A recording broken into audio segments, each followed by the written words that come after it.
It's been my experience that a lot of relationships fail because crucial conversations aren't had. So one or both people don't talk about their needs, expectations, desires, and so they never get met or fulfilled. And so, for example, conflict can brew in a relationship, and then the cause of the conflict isn't openly discussed, addressed, or resolved, or a need isn't met, and one or both people, are feeling unfulfilled, dissatisfied, frustrated. And because they haven't had that conversation, one or both people might not even be aware of the grievances of either party or the needs of either party. And so dissatisfaction, frustration results, and problems brew and then end in conflict and then collapse in some cases. They shouldn't.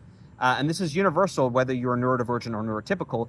I have found, though, that a lot of these crucial conversations don't have because of social mismatches in expectations and communication styles between these two neurotypes, or broadly two neurotype styles, because obviously we know that there is a variety of neurotypes even within those umbrellas, or variation within either umbrella.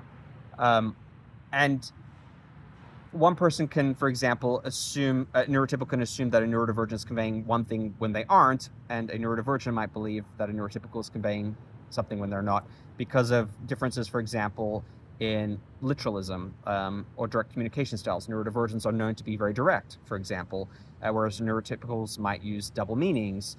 And so things get missed, or not communicated, and there's this gap where conflict brews or miscommunication happens.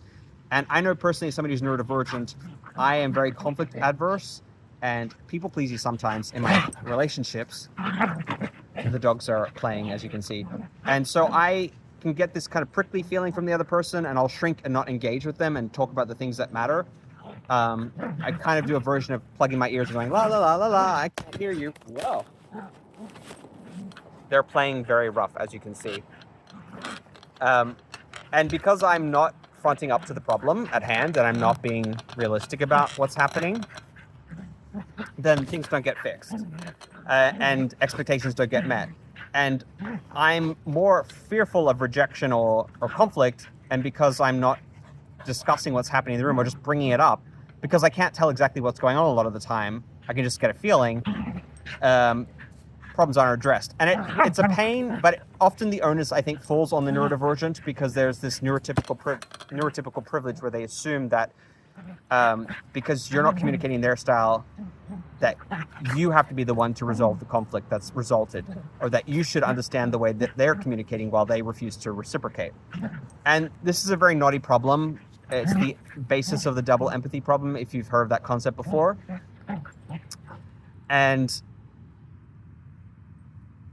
there's no clear-cut solution to this, except that you might choose, if you're the neurodivergent in the situation, to be the proactive one and to have that crucial conversation and to raise the issue and just gently broach it and explore with openness, open-heartedness, and vulnerability. And that open-heartedness and vulnerability might be difficult if in the past, when you've been vulnerable, people have attacked you.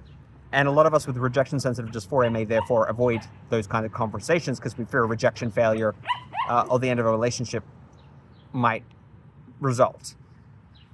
But I think it comes down to a choice of personal integrity. Is this something that you want to do, generally speaking, because that's your approach to relationships and you know that that is the emotionally mature thing to do?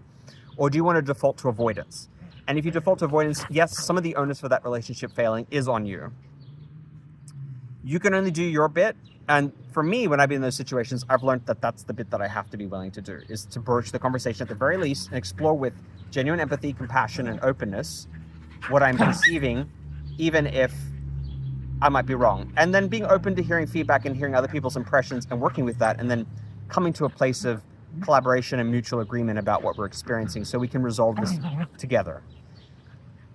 It's hard, and it shouldn't be on us always to do that. I think it should be both people who are involved in the conflict or the misunderstanding. But having that crucial conversation can spell the difference between life and death sometimes for relationships, and as uncomfortable as they are, it is often the only way forward. Have you been in a situation like this before where you've sensed conflict brewing and because of rejection-sensitive dysphoria, conflict avoidance, people-pleasing, you've not had that conversation? Or have there been situations where you forced yourself to and it had a positive outcome, or maybe it ended in the relationship but in a productive sense? I'd love to hear from you. What have your experiences been like?